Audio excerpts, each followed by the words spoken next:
प्रभु यीशु मसीह के मधुर और सामर्थ्य नाम में आपको प्रेमी सलाम। डेली बाइबल संदेश में मैं पास्टर मनी थॉमस आपका हार्दिक स्वागत करता हूं। आज के बाइबल संदेश के लिए हम पवित्र शास्त्र बाइबल में से एक आयत को पढ़ेंगे। मत्ती रचित सुसमाचार 11 अध्याय और उसकी 28 आयत में ऐसा लिखा है, हे सब परिश्रम करने वालों और बोझ से दबे हुए लोगों, मेरे पास आओ, मैं तुम्हें विश्राम दूंगा।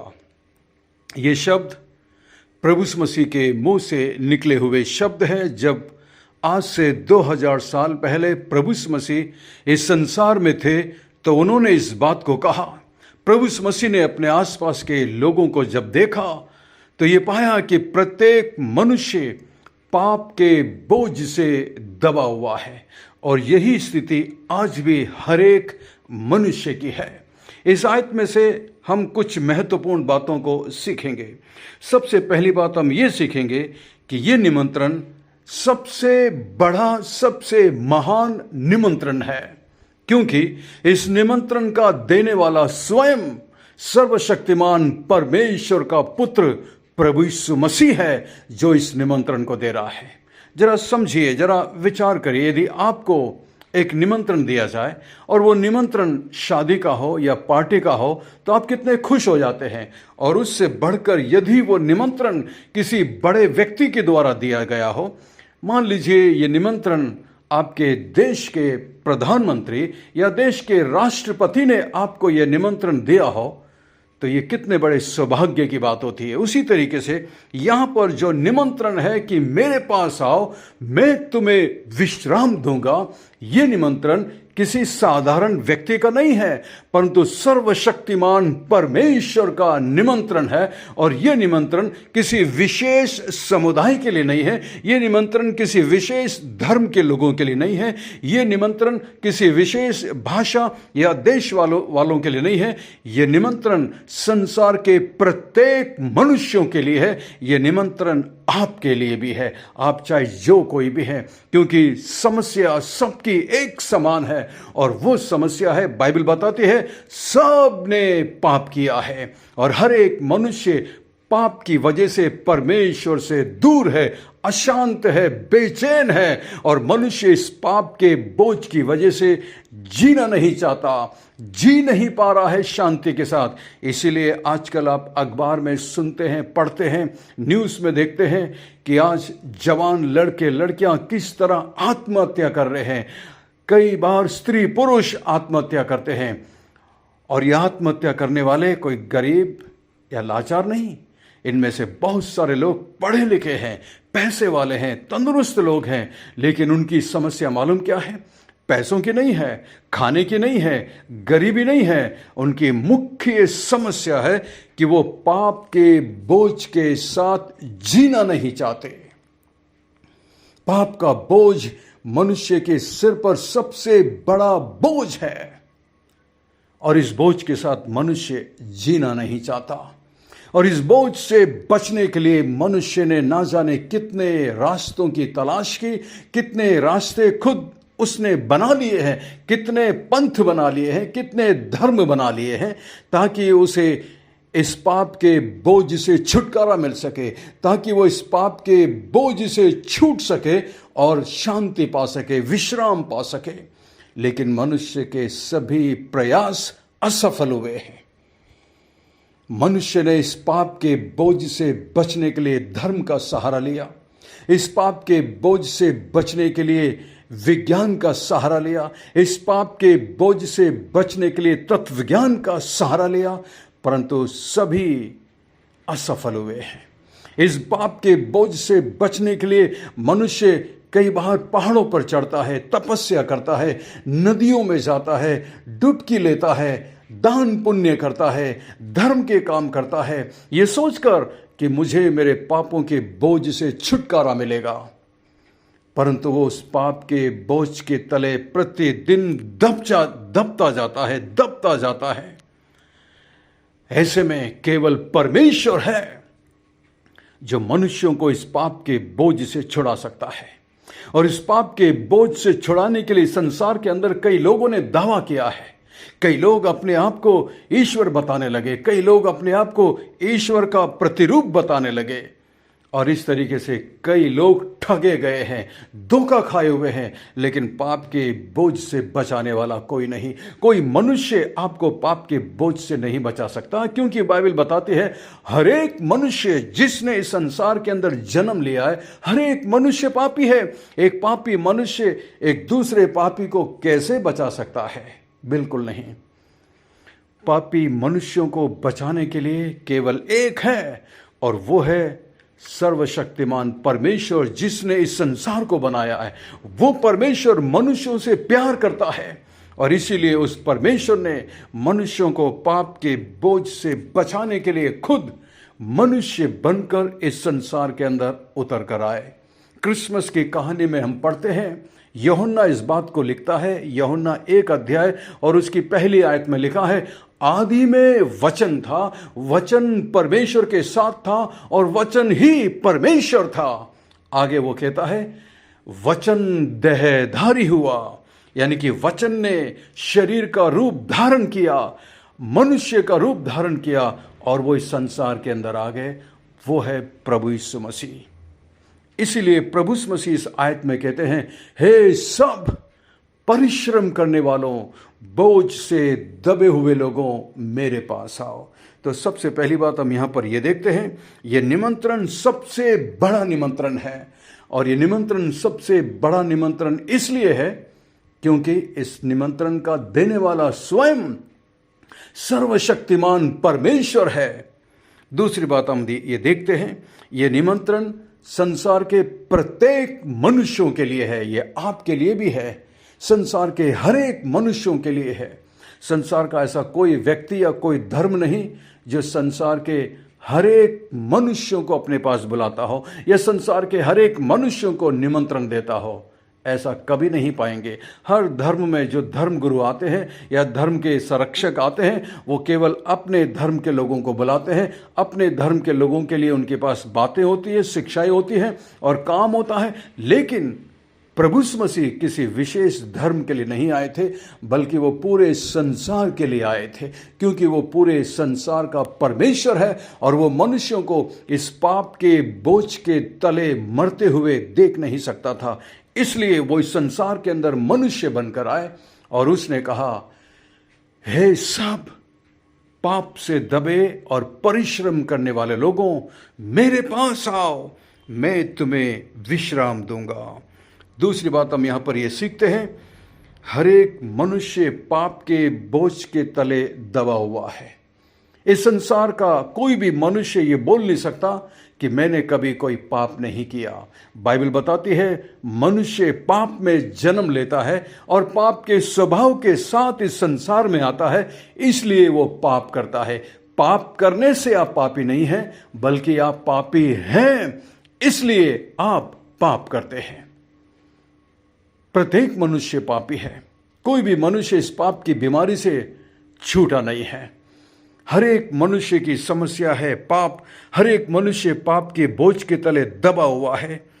और यहाँ पर निमंत्रण देने वाला व्यक्ति प्रत्येक मनुष्यों को अपने पास बुलाता है। कितनी अद्भुत बात है।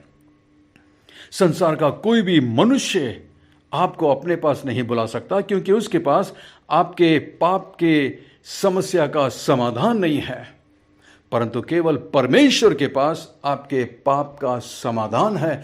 इसलिए वो कहता है, मेरे पास आओ, मेरे पास आओ। यहाँ पर वो किसी डिनोमिनेशन में आने के लिए नहीं कहता, वो आपको किसी चर्च में आने के लिए नहीं कह रहा है, किसी विशेष व्यक्ति के पास आने के लिए नहीं कह रहा है, और ना ही वो आपको धर्म परिवर्तन के लिए बात कर रहा है, बल्कि यहाँ पर एक व्यक्तिगत संबंध की बातचीत हो रही है।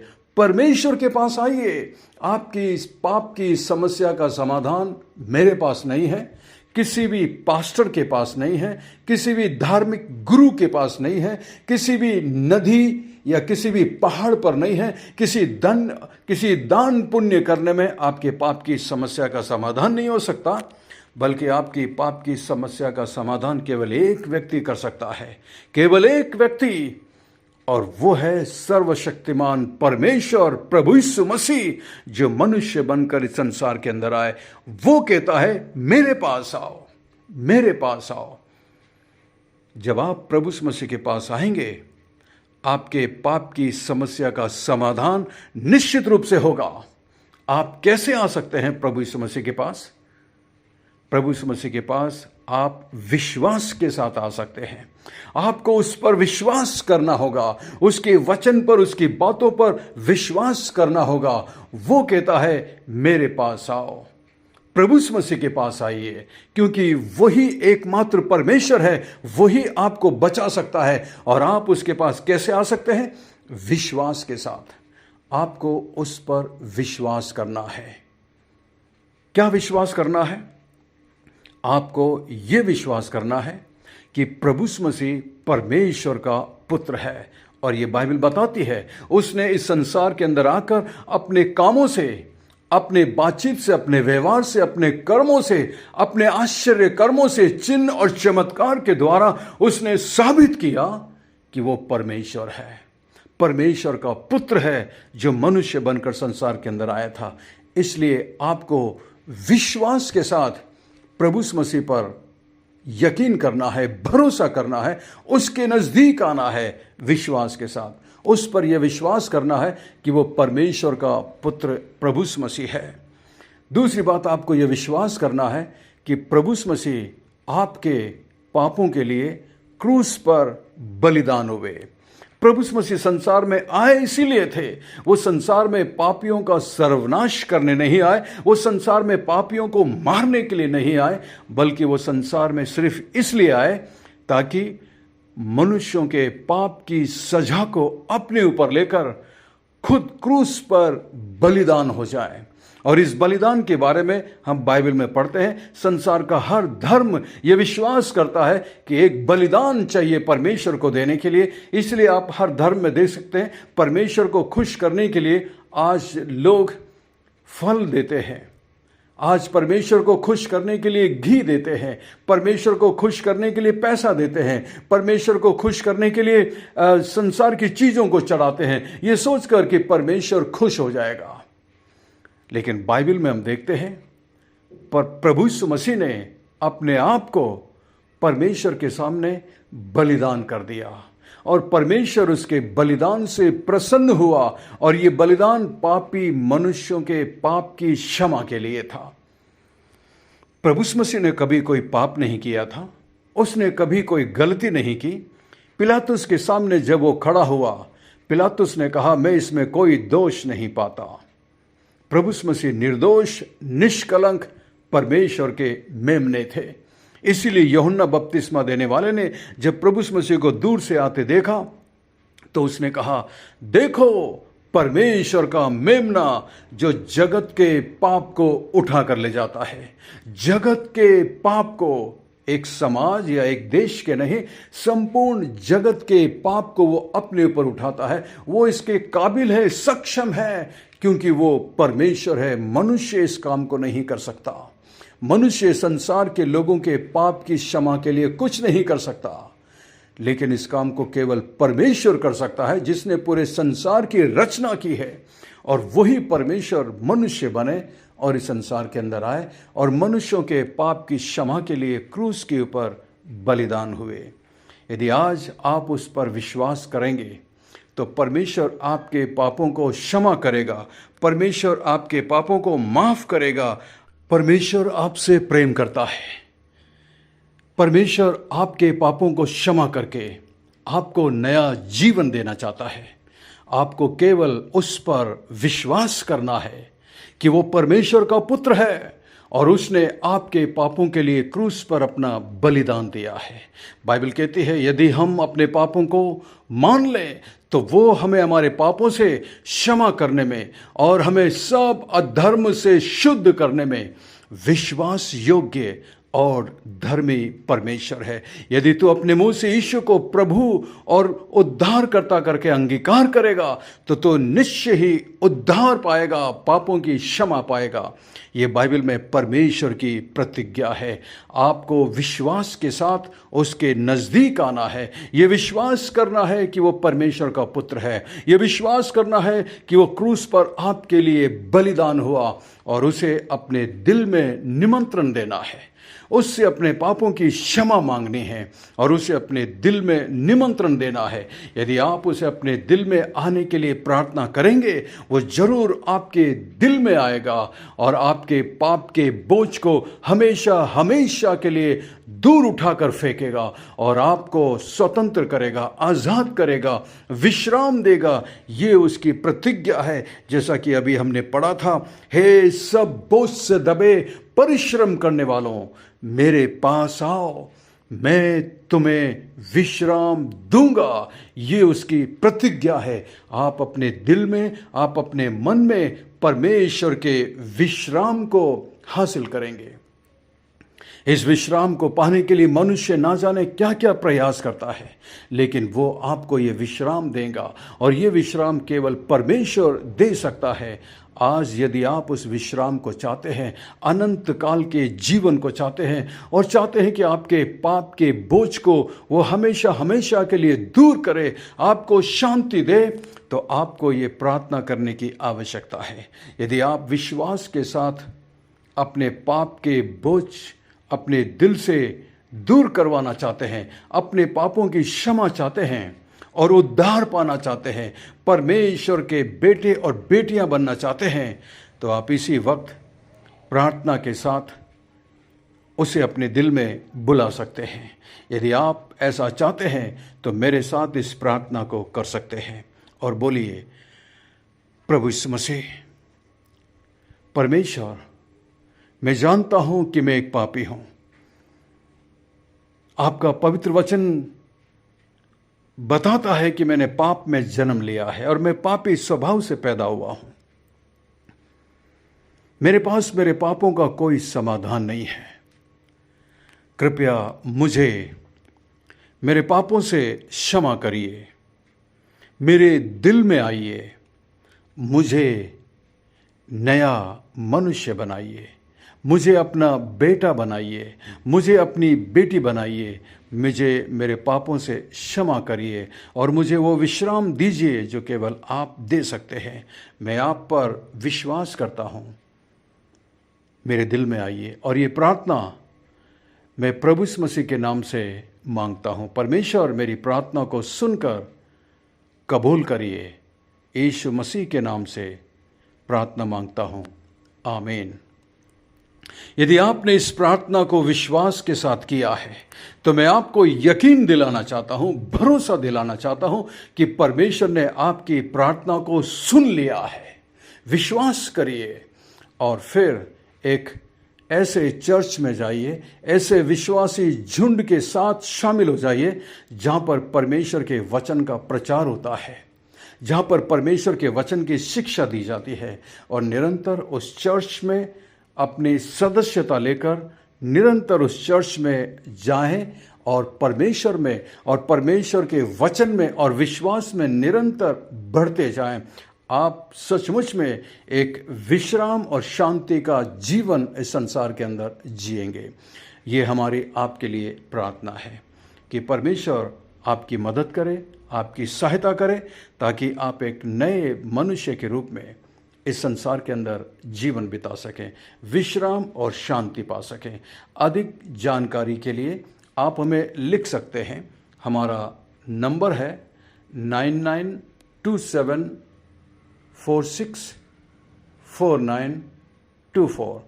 Pastor Mani Thomas, Emmanuel believers fellowship, Agra, India. आप किसी भी प्रकार के प्रार्थना के लिए या परमेश्वर के वचन से अधिक जानकारी के लिए हमें लिख सकते हैं। हम आपसे सुनने के इंतज़ार में हैं। परमेश्वर आपको आशीष दे। हम आपसे प्रेम करते हैं। God bless you and we love you. Have a great day.